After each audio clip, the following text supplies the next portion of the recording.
हमारे प्रिय विद्यार्थियों, आज हम इस वीडियो में कक्षा 9 में हिंदी विषय के अंतर्गत काव्य खंड में मीराबाई के पाठ जो पदावली के नाम से इसमें संकलित हैं और उसमें 5 पद दिए गए हैं आपकी पुस्तक में, पाठ्य पुस्तक में। तो इस वीडियो में पद नंबर 1 का वर्णन, उसकी व्याख्या हम करेंगे। मीराबाई का पद नंबर 1। बसो मेरे नैनन में नंदलाल, मोर मुकुट मकरा कृत कुंडल अरुण तिलक दिए भाल, मोहन मूरत सांवर सूरत नैना बने विशाल, अधर सुधा रस मुरली राजत उर बैजंती माल, क्षुद्र घंटिका कट तट शोभित नूपुर सबद रसाल, मीरा प्रभु संतन सुखदाई भक्त बछल गोपाल। हमारे प्रिय विद्यार्थियों, ये बड़ा ही महत्वपूर्ण चैप्टर है।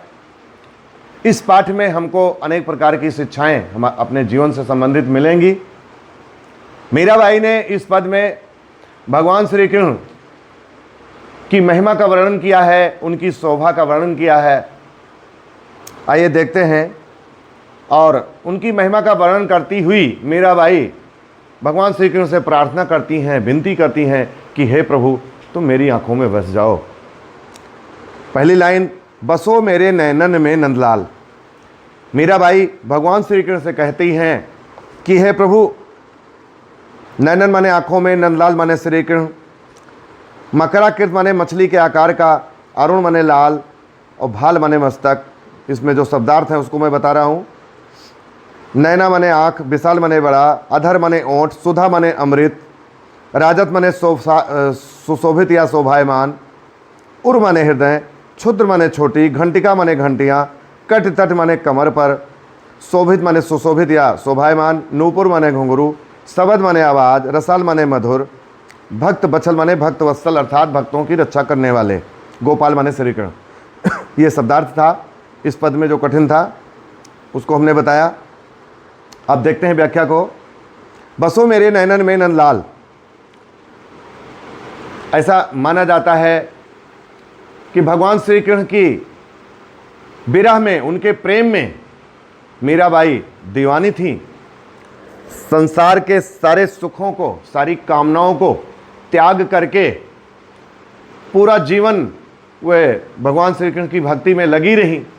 उन्हीं की भजन गाती थीं, उन्हीं का गुणगान करती थीं और सारे संसार को उन्होंने त्याग दिया था, सारे संसार के सुखों को त्याग दिया था मीराबाई ने।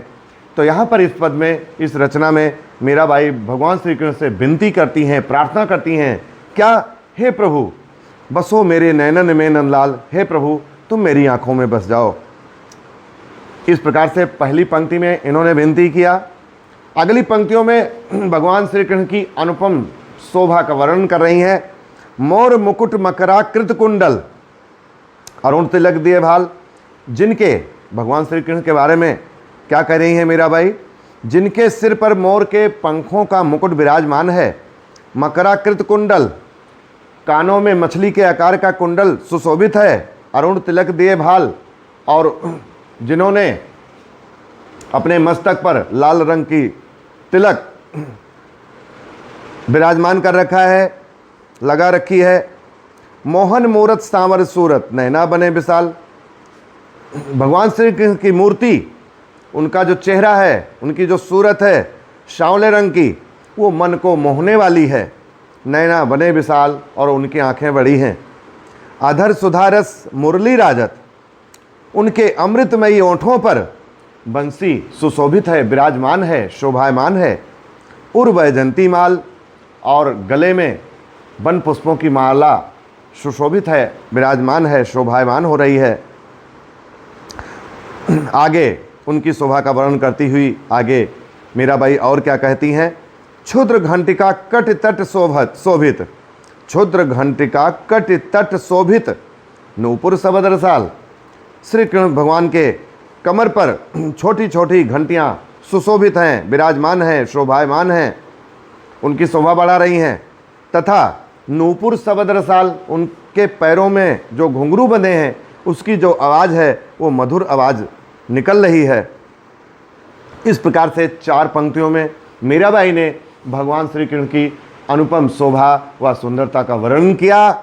और अंतिम पंक्ति में क्या कहती हैं कि हमारे प्रभु भगवान श्री कृष्ण संतों को सुख प्रदान करने वाले हैं। मीरा प्रभु संतन सुखदाई, हमारे प्रभु मीरा के प्रभु भगवान श्री कृष्ण संतों को सुख देने वाले हैं, भक्त बत्सल गोपाल और अपने भक्तों की रक्षा करने वाले हैं, भक्त वत्सल हैं। इस प्रकार से मीराबाई ने इस पद में भगवान श्री कृष्ण की सुंदरता का, उनकी शोभा का वर्णन किया, अनुपम शोभा का वर्णन किया और उनसे प्रार्थना करती हैं कि हे प्रभु तुम मेरी आंखों में बस जाओ, बसो मेरे नयनन में नंदलाल।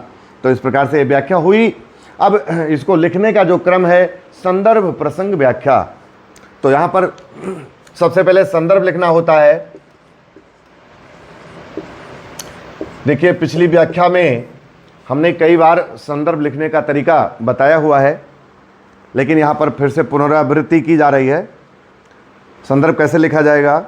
प्रस्तुत पद पंक्ति या प्रस्तुत पद्यांश या प्रस्तुत काव्यांश या प्रस्तुत काव्य पंक्ति, कोई भी शब्द आप सेलेक्ट कर सकते हैं।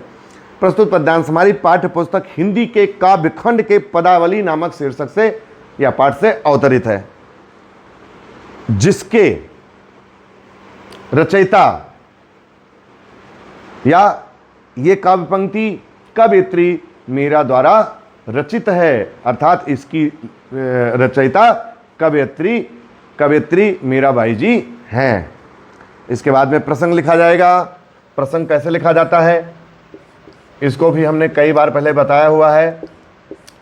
जिस चीज़ के बारे में वर्णन होता है उसको प्रसंग के अंतर्गत लिखा जाता है। यहाँ पर प्रस्तुत पद में मीराबाई ने भगवान श्री कृष्ण की अनुपम शोभा का वर्णन करती हुई, उनकी महिमा, उनकी कृपा का वर्णन करती हुई उनसे प्रार्थना करती हैं कि हे प्रभु तुम मेरी आंखों में बस जाओ। ये प्रसंग में लिखा जाएगा और व्याख्या हमने जो बताई है उसको आप लिखेंगे। इस प्रकार से संदर्भ प्रसंग व्याख्या जो लिखने का जो क्रम होता है वो ऐसे लिखा जाता है। तो इस प्रकार से इस पद की व्याख्या संपूर्ण होती है, कंप्लीट होती है।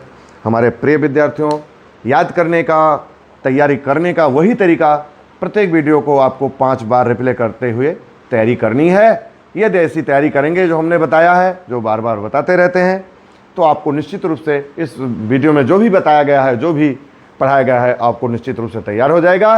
आपको अपने लक्ष्य में पूर्ण रूप से सफलता अवश्य मिलेगी, इसमें कोई संदेह नहीं है। अब मिलते हैं नेक्स्ट पद के लिए नेक्स्ट वीडियो में। तब तक के लिए बहुत बहुत धन्यवाद।